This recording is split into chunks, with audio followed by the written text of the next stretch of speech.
जय श्री गणेशाय नमः। अविघ्नमस्तु। आई कुलस्वामिनी माते की जय। जय श्री गुरुदत्त श्री स्वामी समर्थ महाराज की जय। निशंक होई रे मना, निर्भय होई रे मना, प्रचंड स्वामी बळ पाठीशी, नित्य आहे रे मना, नित्य आहे रे मना। श्री स्वामी समर्थ महाराज। आजपासून आपण गुरुचरित्र कथामृतचे पारायण सुरू करत आहोत. तर हे पारायण सगळ्यांनी आजपासून ऐकावे ही नम्र विनंती. सादर करत आहेत सोनलताई. श्री स्वामी समर्थ. नमस्कार स्वामी भक्त हो. श्री स्वामी समर्थ. जय जय स्वामी समर्थ. अवधूत चिंतन श्री गुरुदेव दत्त. आपण ऐकत आहोत गुरुचरित्र कथा अमृतसार अध्याय 20. ब्राह्मण स्त्रीची पिशाच बाधा दूर केली. नामधारकाने सिद्धमुनींना विचारले, महाराज, श्री गुरु नृसिंह सरस्वती योगिनींना आशीर्वाद देऊन गाणगापुरास गेले, तरी ते गुप्तरूपी औदुंबर क्षेत्री राहिले असे तुम्ही सांगितले. त्याचा प्रत्यक्ष अनुभव कधी कोणाला आला का? श्री गुरु गाणगापुरास गेल्यानंतर पुढे काय झाले ते मला सविस्तर सांगा. मला ते ऐकण्याची फार इच्छा आहे. नामधारकाने असे विचारले असता सिद्धमुनींना फार आनंद झाला. ते म्हणाले, नामधारका, औदुंबराचे महात्म्य किती सांगावे. आजपर्यंत अनेक चमत्कार झाले आहेत. ते सगळे सांगणे शक्य नाही, पण त्यातील एक मोठा अद्भुत चमत्कार मी तुला सांगतो. तो लक्षपूर्वक ऐक. शिरोळ नावाच्या गावात गंगाधर नावाचा एक ब्राह्मण होता. त्याची पत्नी शांत सरळ स्वभावाची होती. कशास काही त्यांना कमी नव्हते, परंतु त्यांना एक मोठे दुःख होते. त्यांना झालेला मुलगा जगत नसे. एक पिशाच त्यांना झालेल्या मुलाला मारून टाकीत असे. त्यांना 5 पुत्र झाले, पण त्यातील कोणीही जगला नाही. त्यामुळे ती ब्राह्मण स्त्री अतिशय दुःखी होती. मुले जगावीत म्हणून त्या दोघांनी अनेक नवस सायास केले, व्रते उपवास केले, अनेक देवदेवतांची आराधना उपासना केली, पण कशाचा काही म्हणून उपयोग झाला नाही. त्यामुळे ती पत्नी अतिशय निराश, उदास व दुःखी असे. आता यावर काय उपाय करावा? प्रत्येक वेळी मुलगा जन्मास आला की मरतो. याचे कारण काय आणि यावर उपाय काय? असे गंगाधराच्या पत्नीने त्याच गावातील एका ब्राह्मणाला विचारले. यावर त्या ब्राह्मणाने बराच विचार केला. त्याने अंतर्ज्ञानाने सर्व काही ओळखले. मग तो तिला म्हणाला, तुझे पूर्वजन्मातील कर्मच या दुर्भाग्याला कारणीभूत आहे. पूर्वजन्मी तू शौनक गोत्रातील एका ब्राह्मणाकडून ऋण घेतले होतेस. त्याचे कर्ज तू फेडले नाहीस. त्याने तुझ्याकडे अनेक वेळा मागणी केली, पण तू त्याच्या धनाचा अपहार केलास, त्याला फसविलेस. तो ब्राह्मण द्रव्यलोभी होता. शेवटी त्याने पैशांसाठी आपले प्राण सोडले. त्याच्या मृत्यूला तूच कारणीभूत झालीस. त्यामुळे तुला दुहेरी पातक लागले. त्या ब्राह्मणाच्या मृत्यूनंतर त्याची उत्तर क्रियाही केलेली नाही आणि त्यामुळे तो ब्राह्मण पिशाच झाला आहे. तो तुझा गर्भपात करतो आणि मुलाचा जन्म झालाच तर तो त्याला मारून टाकतो.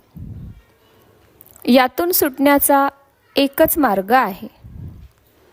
त्या ब्राह्मणाची तू उत्तर क्रिया कर, म्हणजे त्याला सद्गती प्राप्त होईल. श्राद्ध कर्माच्या निमित्ताने त्याच्या क्षौनक गोत्रातील ब्राह्मणास 100 रुपये दान कर, म्हणजे त्या ब्राह्मणाच्या द्रव्याचा अपहार केल्याचा दोष नाहीसा होईल. अगोदर तू कृष्णातीरी जाऊन 1 महिना उपवास व्रत कर. तेथे कृष्णा पंचगंगा संगमावर अनेक तीर्थ आहेत. तेथे औदुंबर वृक्षही आहे. तेथे तू औदुंबराची आराधना कर. तेथील पापविनाशी तीर्थात स्नान करून औदुंबराला 7 वेळा पाणी घाल. श्री गुरूंच्या चरणांवर अभिषेक करून यथासांग पूजा कर. असे 1 महिनाभर कर. तेथे श्री गुरु नृसिंह सरस्वतींचे वास्तव्य आहे. मी सांगितले तसे केलेस की श्री नृसिंह सरस्वतींच्या कृपेने तू पापमुक्त होशील. तुला शतायुषी पुत्र होतील. ब्राह्मणाला 100 रुपये द्यावयाचे ते नंतर. आधी ही सर्व कर्म त्या ब्राह्मणाच्या प्रित्यर्थ करावयाची आहेत. त्यामुळेच तुझे सर्व दोष जातील. तुझ्याजवळ धन नसेल तर तू चिंता करू नकोस. तू मनोभावे श्री गुरूंची सेवा कर. ते कनवाळू आहेत. ते तुला नक्कीच पापमुक्त करतील. हे ऐकून त्या ब्राह्मण स्त्रीचे समाधान झाले. मग ती औदुंबर क्षेत्री आली. तिथे तिने संगमात स्नान करून श्री गुरुचरणांची पूजा केली. औदुंबर वृक्षाला प्रदक्षिणा घातल्या. याप्रमाणे 3 दिवस सर्व काही यथासांग केले. 3ऱ्या दिवशी ती झोपेत असताना तो आत्महत्या केलेला ब्राह्मण आला व तिला दरडावून म्हणाला, तू माझे 100 रुपये दे, नाहीतर मी तुला ठार मारीन. इतकेच काय, मी तुझा वंश वाढू देणार नाही. तुझे सगळे प्रयत्न व्यर्थ आहेत. तुला पुत्र होणार नाही आणि झालाच तर तो जगणार नाही. असे म्हणून तो पिशाच्च ब्राह्मण तिला मारण्यासाठी धावला. भयभीत झालेली ती स्त्री औदुंबरा आड लपली. तेथे तिला श्री गुरु दिसले. ती त्यांच्या मागे लपून श्री गुरूंनी तिला अभय दिले. मग त्यांनी त्या पिशाच्च ब्राह्मणाला दरडावून विचारले, काय रे, तू या स्त्रीला कशासाठी मारतो आहेस? त्यावर पिशाच्च ब्राह्मण म्हणाला, स्वामी, गतजन्मी हिने माझ्या धनाचा अपहार केला आहे. त्या दुःखाने मी प्राणत्याग केले. स्वामी, आपण कनवाळू आहात, कृपाळू आहात. आपले सर्वांवर प्रेम आहे. तुम्ही या स्त्रीची बाजू घेऊन पक्षपात करू नये. त्यावर श्री गुरु संतापून म्हणाले, तू माझ्या भक्ताला त्रास दिलास तर मी तुला नक्की शिक्षा करीन. मी सांगतो तसा वाग, त्यातच तुझे कल्याण आहे. ती जे काही देईल ते मुकाट्याने स्वीकार कर. तुला ताबडतोब येथून निघून जावयाचे आहे. माझ्या भक्ताचे रक्षण कसे करायचे ते मी पाहीन. मी माझ्या भक्ताची वंशवृद्धी करीन. आता जर पुन्हा तू परत आलास तर तुला कडक शिक्षा करीन. श्रीगुरूंनी असे ठणकावून सांगितले असता वरमलेला तो पिशाच्य ब्राह्मण श्रीगुरूंना वंदन करून म्हणाला, स्वामी, माझे भाग्य थोर, म्हणून तुमचे दर्शन मला घडले. आता तुम्ही माझा उद्धार करा. तुम्ही आज्ञा कराल तसे मी वागीन. यावर श्रीगुरू म्हणाले, या ब्राह्मण स्त्रीने तुझे उत्तर कार्य केल्यावर 10व्या दिवशी तुला सद्गती प्राप्त होईल. त्या ब्राह्मण पिशाचाने ते मान्य केले. मग श्रीगुरू त्या ब्राह्मण स्त्रीला म्हणाले, तुझ्याजवळ जे काही थोडेफार धन असेल ते त्या ब्राह्मणाच्या नावाने खर्च कर. अष्टतीर्थात स्नान करून औदुंबराला जल अभिषेक कर. असे केलेस की तुझे ब्रह्महत्या पाप नाहीसे होईल आणि तुला दीर्घायुषी कन्यापुत्र होतील. हे सगळे त्या स्त्रीने स्वप्नात पाहिले, ऐकले. तिला एकाएकी जाग आली. तिने डोळे उघडून इकडे तिकडे पाहिले, पण कोणीच दिसत नव्हते. स्वप्नात पाहिलेली गुरुमूर्ती तिच्या मनात ठसली होती. स्वप्नात श्री गुरूंनी सांगितलेले सर्व काही तिने यथासांग केले. ती ब्रह्महत्या पातकातून मुक्त झाली व त्या पिशाचालाही मुक्ती मिळाली. एके दिवशी श्री गुरूंनी तिला स्वप्नात दर्शन दिले. 2 नारळ तिच्या ओटीत घालून ते म्हणाले, आता तू व्रताचे उद्यापन कर. तुला शतायुषी आणि ज्ञानी पुत्र होतील. तुमची वंशवृद्धी होईल. आता कसलीही चिंता करू नकोस. श्रीगुरूंनी असे सांगितले असता त्या ब्राह्मण दाम्पत्याला अतिशय आनंद झाला. त्यांनी श्रीगुरूंच्या आज्ञेनुसार व्रताचे उद्यापन केले. ती ब्राह्मण स्त्री शापमुक्त झाली आणि काही दिवसांनी त्या स्त्रीला श्रीगुरूंच्या आशीर्वादाने 2 पुत्र झाले. मोठ्या पुत्राचे मौजी बंधन केले व धाकट्या पुत्राचे 3ऱ्या वर्षी चूडाकर्म विधी करण्याचे निश्चित केले. परंतु चूडाकर्म विधीच्या आदल्या दिवशी मध्यरात्री तो मुलगा अचानक आजारी पडला आणि मरण पावला.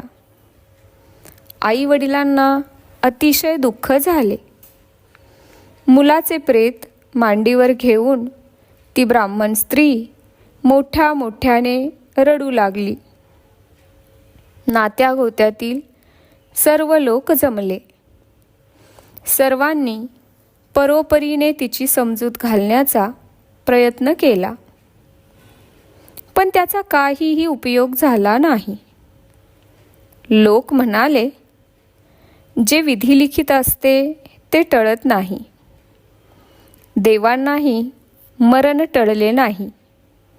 तेथे आपल्यासारख्या माणसांची काय व्यथा. काळ हा मोठा बलवान आहे. लोकांनी तिला खूप समजाविण्याचा प्रयत्न केला, पण तिला काही पटत नव्हते. ती म्हणाली, असे कसे होईल? औदुंबर क्षेत्री वास्तव्य करणारे श्री नृसिंह सरस्वती हे श्री दत्तात्रेयांचे अवतार आहेत. तुला दीर्घ आयुष्य पुत्र होतील असा त्यांनी मला आशीर्वाद दिला आहे. आणि तरीही असे कसे घडले? श्री गुरूंच्या वचनाला कमीपणा येत असेल तर विश्वास तरी कोणावर ठेवायचा? आता मी काय? माझे मरण मला आता आले तर बरे होईल. पुत्रा वाचून मी जगू शकत नाही. आता मी प्राणत्याग करीन. असे म्हणून ती श्री गुरूंना दोष देऊ लागली. पुढे ती म्हणाली, स्वामी महाराज, तुमचे वचन खोटे कसे ठरले? तुमचे वचन म्हणजे ब्रह्मवाक्य. त्याला आज तडा गेला. तुम्ही ध्रुवाला, विभीषणाला वर दिलात, हे मानायचे तरी कसे? तुम्ही माझी उपेक्षा केलीत. वाघाला घाबरलेली गाय एखाद्याच्या आश्रयाला जावी आणि त्यानेच तिचा घात करावा, तसेच माझ्या बाबतीत घडले आहे. रंजले गांजलेले अनेक लोक मोठ्या आशेने औदुंबर क्षेत्री येतात. ते तुमची सेवा करतात. आता त्यांनी कसा विश्वास ठेवायचा? आता तुमची उपासना कोण आणि कशासाठी करीन? असे बोलून ती स्त्री अतिशय शोक करू लागली. प्रेताला कवटाळून ती रात्रभर रडत होती. अंत्यविधीसाठी पुत्राचे प्रेत ती लोकांना देत नव्हती. आता मलाही जाळा, असे ती म्हणू लागली. नाईलाजाने लोक घरी परत गेले. त्याच वेळी तेथे एक बाल ब्रह्मचारी आला. त्याने त्या स्त्रीला शांत करण्याचा प्रयत्न केला.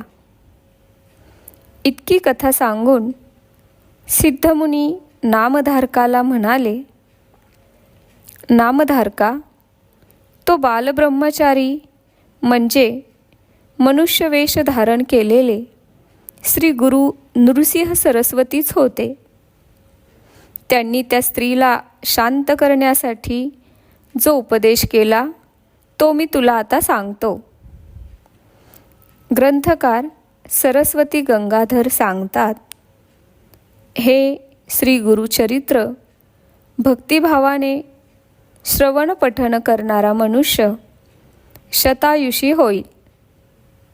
या ग्रंथाचे परमश्रद्धेने श्रवण करणाऱ्याला कोणतीही शारीरिक व्याधी होणार नाही, आणि झाली असल्यास ती तात्काळ नाहीशी होईल.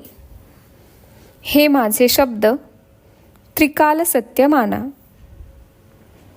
अशा रीतीने श्री गुरुचरित्र अमृतातील ब्राह्मण स्त्रीची पिशाच बाधा दूर केली या नावाचा अध्याय 20 समाप्त. श्री गुरु दत्तात्रेयार्पणमस्तु. आध्यात्मिक रहस्य. सृष्टीत घडणाऱ्या घटना आकस्मिक घडत नाहीत. त्यांना कार्यकारण भाव असतो. जीवाला भोगावी लागणारी सुखे आणि दुःखे ही त्याच्या पूर्वकर्मावर अवलंबून असतात. जन्मकुंडलीत पडलेल्या ग्रहांवरून किंवा प्रश्नकुंडलीवरूनही हे पूर्वकर्म चांगला ज्योतिषी जाणू शकतो. तसे ज्योतिषी पूर्वी होते व आताही आहेत. प्रस्तुत अध्यायातील विप्रस्त्रीच्या पुत्राच्या मृत्यूचे पूर्वजन्मीचे कारण असेच एका ज्योतिषाने सांगितले. दुसऱ्याचे धन घेणे हे निपुत्रिकत्वाचे एक कारण आहे. ऋण, वैर व हत्या यांची फळे भोगल्याशिवाय सुटत नाहीत. जन्मांतरी ती भोगावीच लागतात. ऋण वैर हत्या है तो न सुटे नेदिता, असे श्री संत तुकाराम महाराज म्हणतात.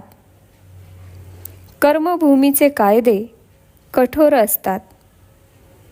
ते अज्ञानी लोकांप्रमाणेच ज्ञानी, तपस्वी व अवतारी पुरुषांनाही भोगावेच लागतात.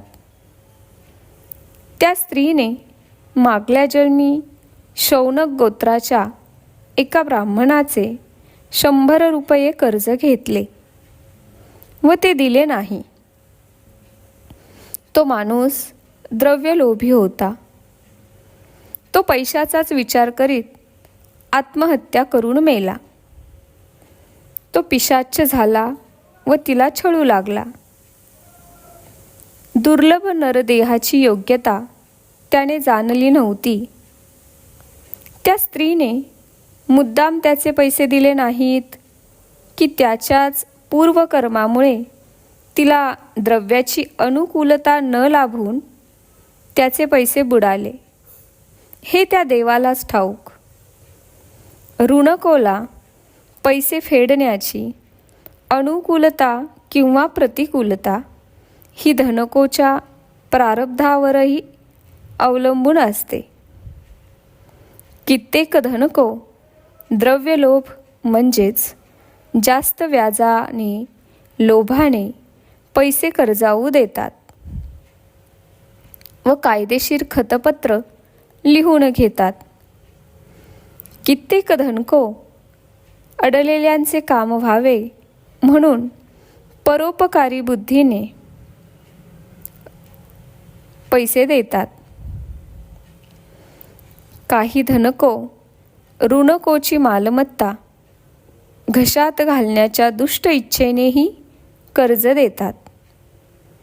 अशी गिळंकृत केलेली मालमत्ता ऋणकोच्या तळतळाटाने धनकोला पचत नाही. त्यांच्या वंशजांनाही ते शाप बाधतात. असा व्याजबडा करणे पाप आहे. पुढे 36व्या अध्यायात कोणाच्या घरी अन्न घेऊ नये हे सांगताना 82व्या ओवीत म्हटले आहे,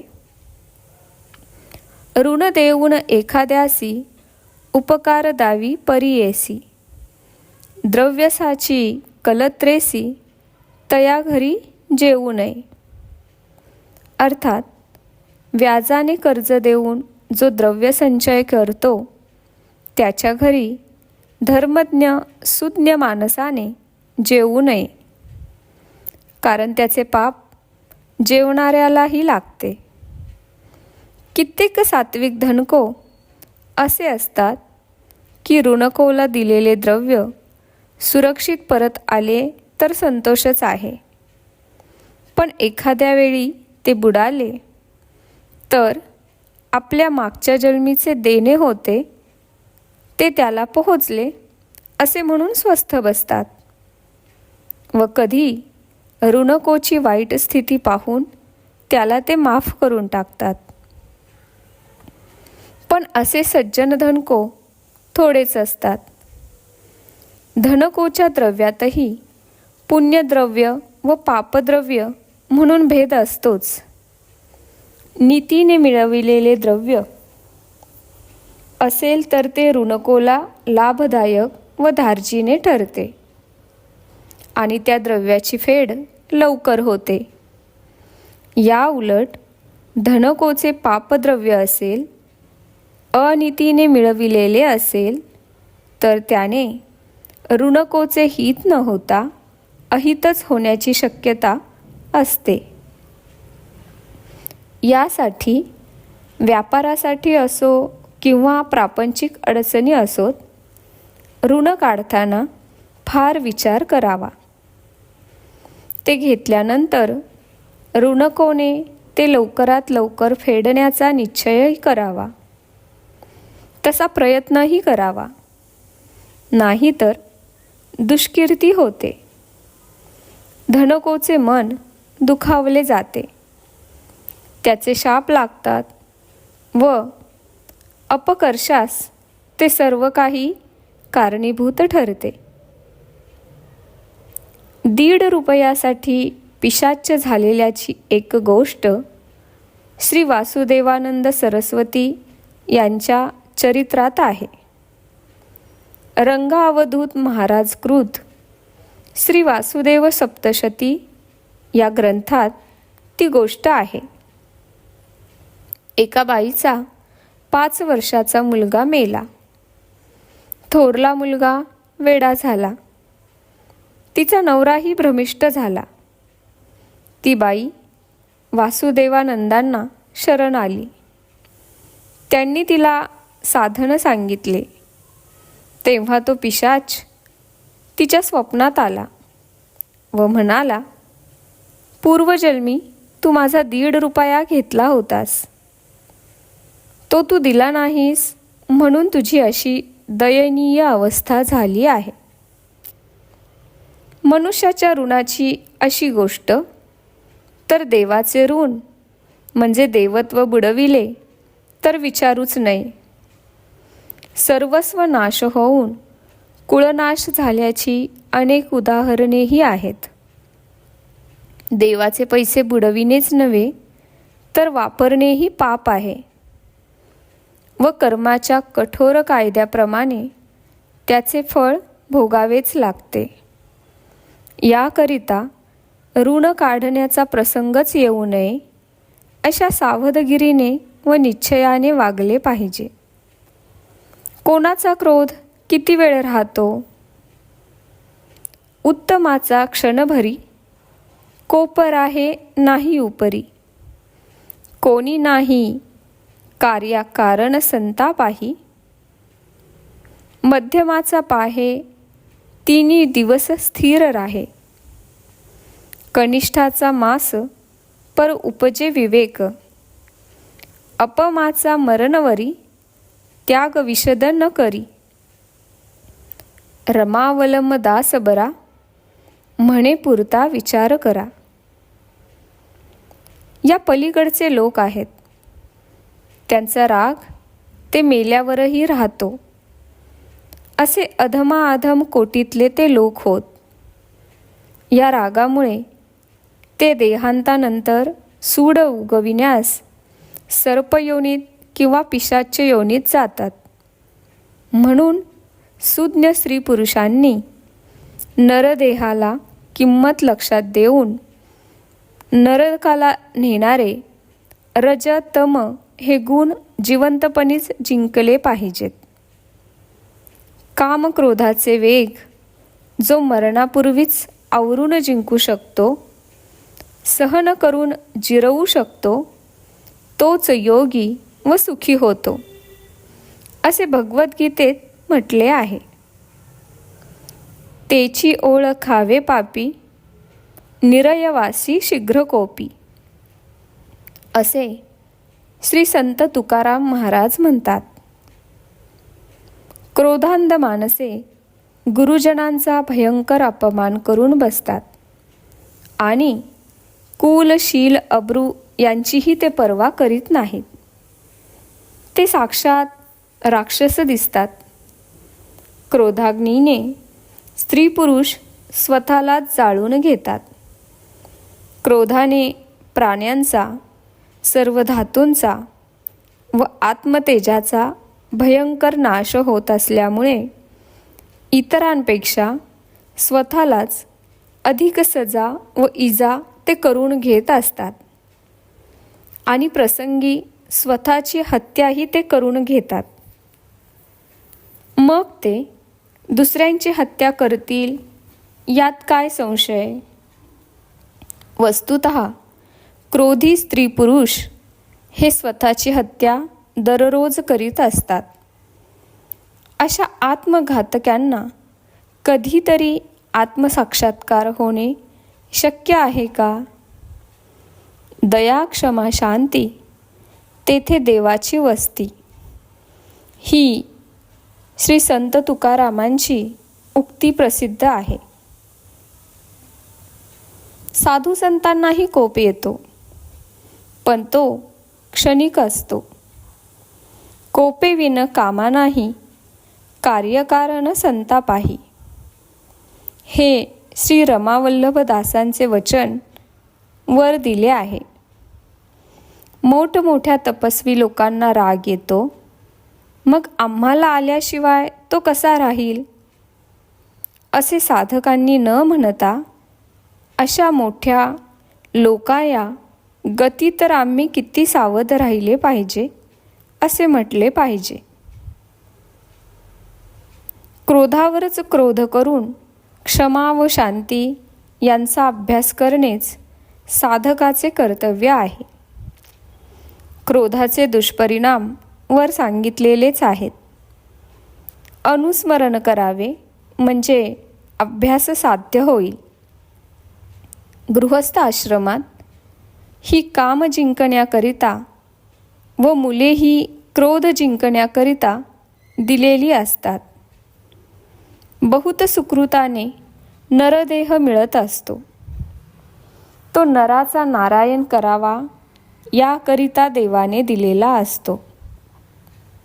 हा नारायणाचा हेतू न ओळखता पत्नी व मुले यांचा काम व क्रोध वाढविण्याकरिता व अमौलिक नरदेहाचा अशाश्वत विषयसुख मिळविण्याकरिता अर्थात उलट रीतीने लोक उपयोग करतात.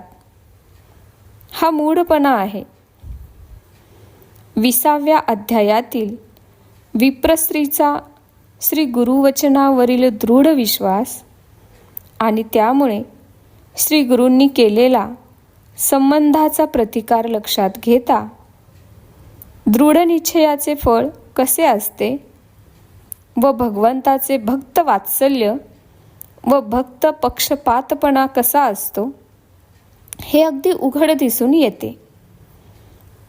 भगवान नित्य तृप्त जरी असला तरी तो भावाचा भुकेला असतो. भगवान पूर्ण काम खरा, पण भक्त प्रेमासाठी तो सकाम होतो.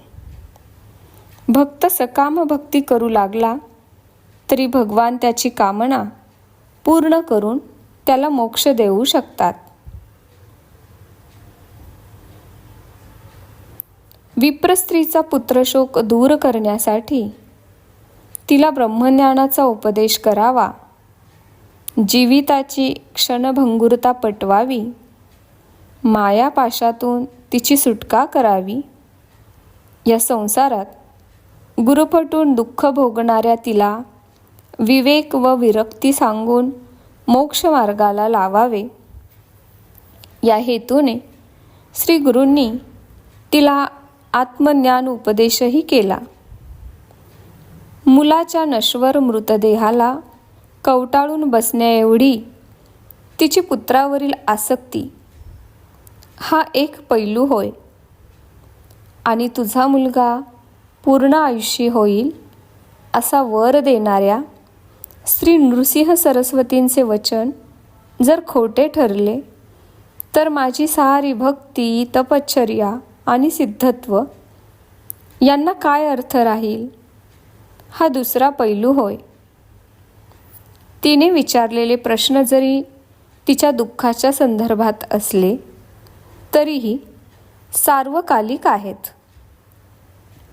सकाम भक्तांना दुःखाच्या, संकटाच्या परीक्षा द्यायला लावून त्यातून ते विरक्तीकडे वळले तर फार चांगले. त्यासाठी प्रसंगी आपले वरदान फोल ठरले असते तरी ते श्री गुरूंना चालले असते, पण ते विप्रस्त्रीच्या आसक्तीमुळे, तीव्रतेमुळे जमले नाही. तेव्हा आपले वरदान खरे करावे व तिच्या मुलाला जिवंत करून तिची कामनाही पूर्ण करावी, हा एकच पर्याय श्री गुरूंजवळ होता व त्यांनी तोच स्वीकारला. श्रीगुरू सिद्ध होते. त्यांनी त्या विप्रस्त्रीची पिशाच्य बाधा दूर केली. त्यामुळे त्यानंतर होणारे अपत्य जगले पाहिजे. पण त्या अपत्याच्या कर्मात जर धनुर्वाताने मरण असेल तर ईश्वरी इच्छेतूनच व्हायचे असे त्या कर्मात असेल तर तो मरणार. स्त्रीला शोकही होणार.